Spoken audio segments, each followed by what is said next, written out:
Assalamualaikum warahmatullahi wabarakatuh. Selamat pagi anak-anak ibu. Bagaimana kabar kalian hari ini?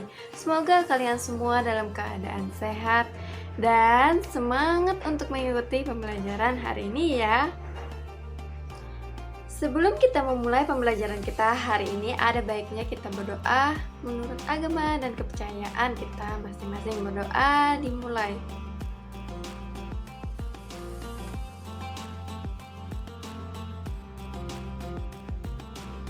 Berdoa selesai.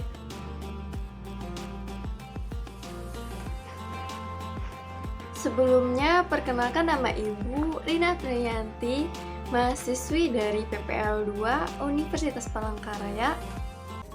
Nah, sekarang kita absen dulu ya anak-anak untuk mengecek kehadiran kalian semua, supaya Ibu tahu siapa yang hadir dan tidak hadir hari ini.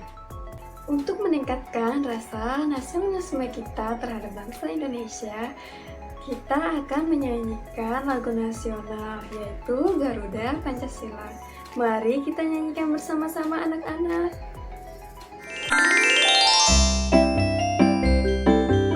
Garuda Pancasila.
Baiklah, Ibu akan menyampaikan pembelajaran kita hari ini, yaitu tema 8, daerah tempat tinggalku.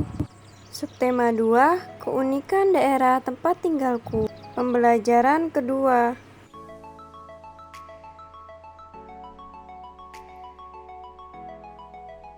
Unsur-unsur dalam tari meliputi gerak, busana, tata rias, iringan, dan properti atau perlengkapan tari. Gerak merupakan unsur utama dalam tari. Gerak tari adalah serangkaian gerakan indah dan anggota tubuh yang dapat dinikmati oleh orang lain. Gerak tari Nusantara sangat beragam. Gerak tari dari suatu daerah berbeda dengan daerah lain. Ada dua jenis karya tari, yaitu tari tradisional dan tari kreasi baru. Tari tradisional adalah tarian yang telah mengalami perjalanan sejarah cukup lama. Contoh tari tradisional yaitu tari Serimpi, Sangopati, dan tari Gambyong dari Jawa Tengah. Tari Serimpi, tari Gambyong. Tari kreasi baru sering disebut tari modern.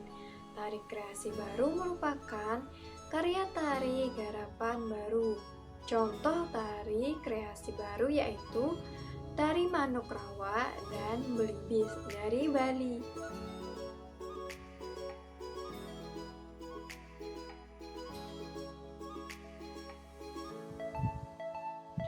Ayo membaca. Selain tari, daerah di Indonesia memiliki banyak keunikan. Salah satunya yaitu cerita rakyat. Bacalah cerita rakyat berikut dengan seksama. Asal mula Batu Raden. Pada zaman sebelum kerajaan Majapahit berdiri, hiduplah seorang pemuda bernama Suta. Ia adalah seorang abdi kadipaten yang baik hati. Pekerjaannya sebagai abdi adalah mengerjakan pekerjaan kasar di kadipaten. Pada suatu hari, Suta sedang berjalan-jalan memeriksa sudut-sudut wilayah kadipaten. Kemudian dia mendengar suara perempuan sedang menjerit-jerit ketakutan. Suta bergegas berlari ke arah sumber suara. Setelah mencari sumber suara tersebut, Suta berhenti di sebuah pohon yang besar. Di salah satu dahan pohon ternyata ada seekor ular besar dan di dekatnya ada Putri Adipati yang ketakutan melihat ular tersebut. Sebenarnya, Suta juga merasa takut melihat ular sebesar itu. Namun, karena kesetiaannya mengabdikan diri pada Adipati, Suta berusaha menyingkirkan rasa takutnya.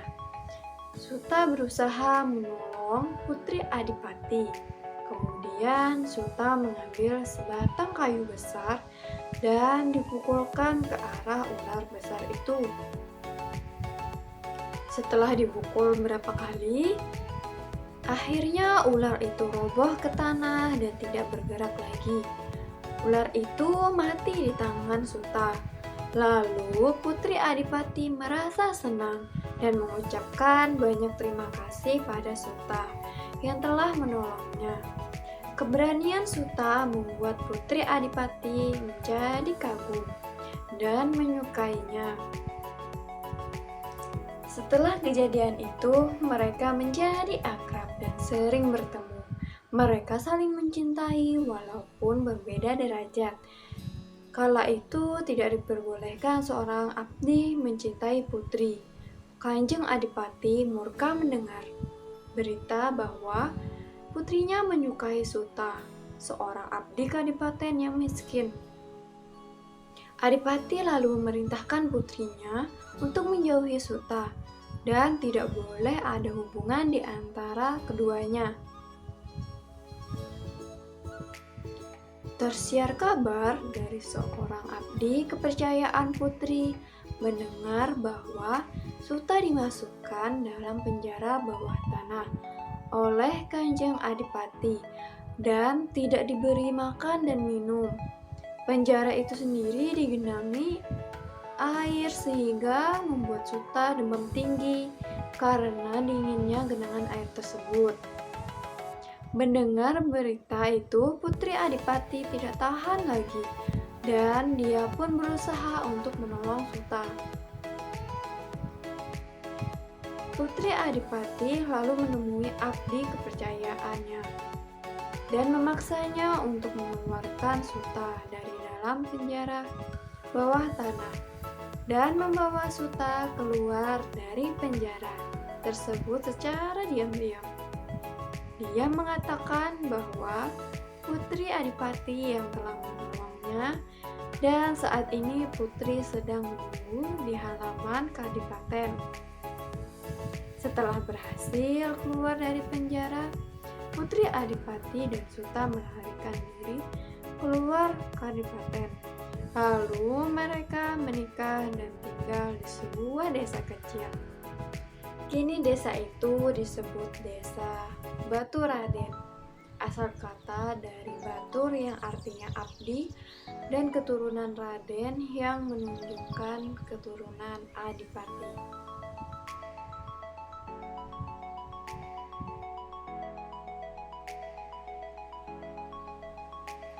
Dayu selesai berlatih tari. Dayu pulang dengan mengendarai sepeda. Mulanya, Dayu mengayuh sepeda perlahan. Kemudian Dayu mengayuh sepeda semakin cepat. Lalu, ini berikutnya anak-anak. Ini Dayu semakin cepat. Nah, sepeda Dayu mengalami perubahan kecepatan. Dari lambat menjadi cepat. Dayu mengayuh sepeda, berarti Dayu melakukan gaya otot. Jadi, dapat kita simpulkan bahwa gaya dapat mengubah kecepatan gerak benda. Pada pembelajaran lalu, kamu telah mempelajari tentang pengaruh gaya terhadap gerakan benda. Masih ingatkah kamu apa saja pengaruh gaya terhadap gerakan benda?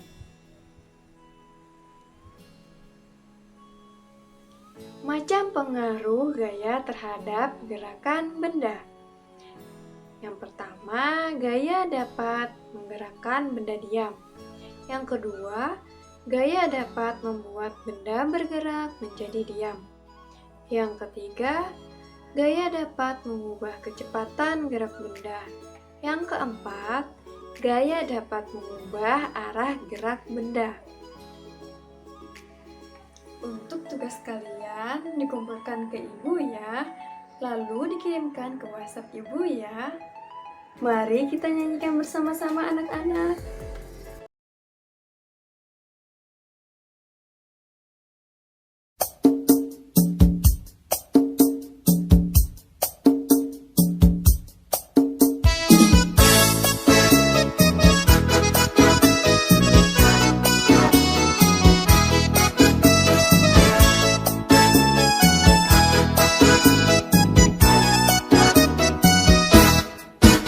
Mukul gandang garantung, hayat dengan kang kanung, sambil tuntang gantau, miar mundur dan maju, bahalai dan salendang, imeteng intu kahang, ngaliling sangkai lunuk, je impendeng hun bentuk. Manasai ela atun jembelai. Ayu menari manasai ela atun jembelai. Bakas tuntang tabela, keleh itah mahaga, kesenian daerah, ayun tatuh yang itah. Mukul gandang garantung, hayat dengan kang kanung, mangat itah tau bingat, utus itah je bauhan.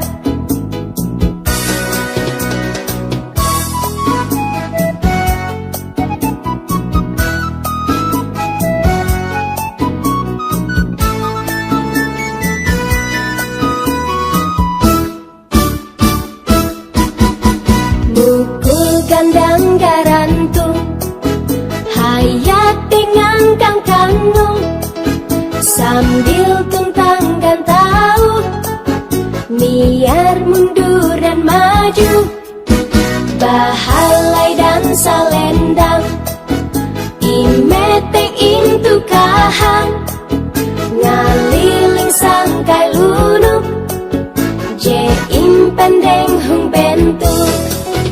Ayu menari manasai ela atun jembelai. Ayu menari manasai ela atun jembelai. Ayu menari manasai ela atun jembelai. Ayu menari manasai ela atun jembelai. Pembelajaran kita hari ini telah selesai. Bagaimana anak-anak? Apakah ada yang ingin ditanyakan lagi? Baik. Anak-anak, ibu berpesan kepada kalian agar selalu menjaga kesehatan dan kebersihan diri kalian. Jangan lupa memakai masker ketika keluar rumah ya. Dan selalu mencuci tangan ketika selesai beraktivitas. Sebelum mengakhiri pembelajaran hari ini, ada baiknya kita berdoa sebagai rasa syukur kita telah mengikuti pembelajaran hari ini.